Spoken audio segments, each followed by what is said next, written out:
Sidang kasus penganiayaan David Ozora yang dilakukan anak ex-pejabat pajak, Mario Dandi, memasuki babak baru.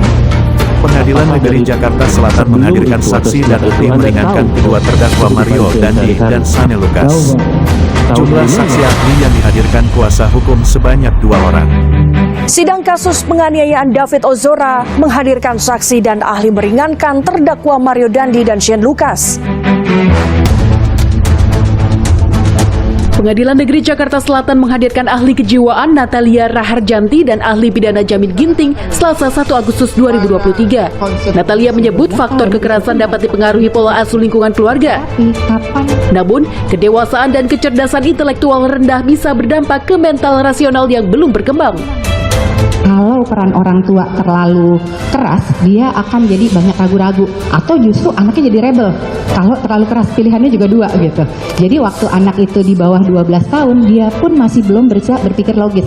Jadi konkret sekali, makanya persidangan untuk anak di bawah usia 12 tahun itu pun harus pakai teknik khusus gitu. Insula itu waktu temennya bilang apa, itu dia akan ikut, lebih mudah kebawa gitu. Itu terjadi pada anak-anak yang biasanya punya pola asuh atau tidak dekat dengan keluarga gitu yang mulia. Perdebatan antara hakim dengan saksi ahli pidana Jamin Ginting terkait penafsiran penganiayaan berat dan terancam pun sempat terjadi di persidangan. Secara saya untuk memastikan, jangan seolah-olah dalam arti kalau sudah pakai alat tidak termasuk itu dalam mempersiapkan melukai berat. Coba kalau Mike Tyson itu nggak perlu alat pun dia bisa melukai orang berat, seperti begitu gitu. Ya, ya. Iya kan? Iya, tadi saya sudah sampaikan tadi. Ya itu makanya jangan difokuskan ke gitu. Mempersiapkan alat. Tadi itu bagaimana dia kalau memang melukai berat itu tergantung kepada caranya. Atau gini aja, menurut ahli kesimpulannya, kalau orang yang sudah tidak berdaya, namun masih tetap dilakukan pemukulan, itu termasuk melukai berat atau tidak itu dulu, menurut ahli.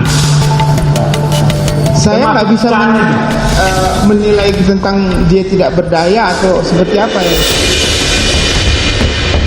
Sebelumnya, pada sidang 25 Juli lalu, ayah Mario Dandi, Rafael Alun Trisambodo, menyatakan tak bersedia membayar biaya restitusi atau ganti rugi karena menganggap Mario telah dewasa. Melalui kuasa hukum Mario Dandi, Andreas Nahot Silitonga, Rafael juga menyampaikan keterbatasan finansial pasca aset dan rekeningnya diblokir KPK.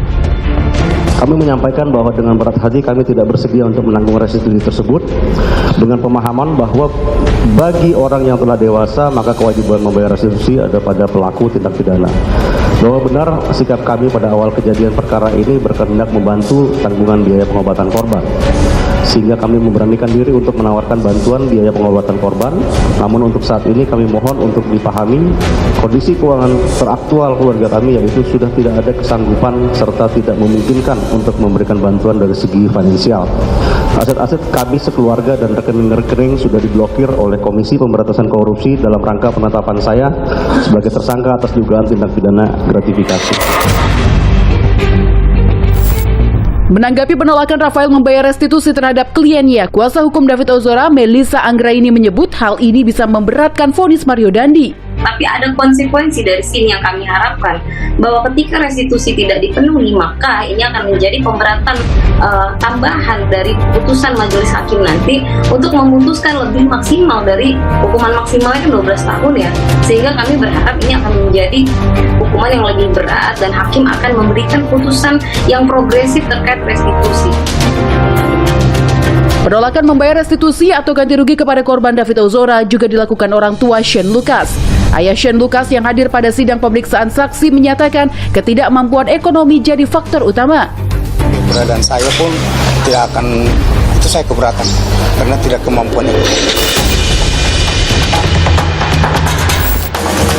Sebelumnya, terdakwa Shane Lucas menghadirkan saksi meringankan, yakni sahabatnya Elcio Aristofarel.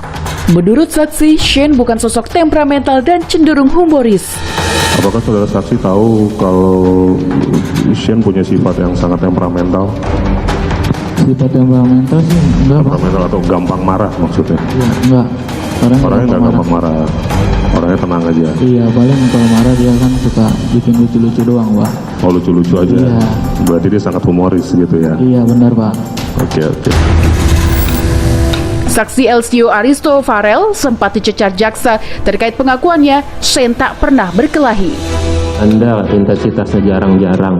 Dari mana saudara bisa yakin bahwa Shane itu tidak pernah berantem, tidak pernah berkelahi, tidak pernah tawuran?